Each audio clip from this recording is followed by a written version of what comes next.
hello साथीहरू सबैजनालाई नमस्ते सन्चै आरामै हुनुहुन्छ अनि मम्मी सुन्नु न हजुरलाई मैले एउटा कुरा सोध्छु कि भन्नु है त अनि मम्मी यता हेर्नु न हजुरलाई के मान्छेको जीवन के हो जस्तो लाग्छ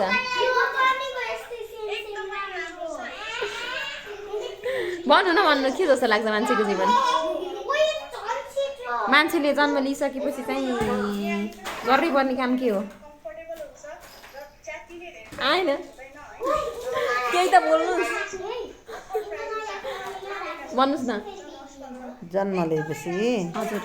केही न केही मान्छेले गरेर देखाउनु पर्छ केही न केहीको मतलब के हो भन्नु त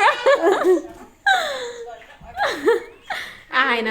मम्मी एउटा मिठो कुरा गरौँ भनेर एउटा भिडियो गराउन थालेको मम्मीलाई आएन होइन भन्नु न असल बन्नुपर्छ ज्ञानी बन्नुपर्छ मान्छेको के अरे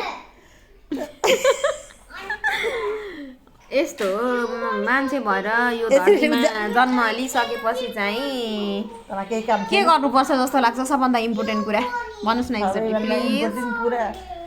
सिलाइ पिट्नु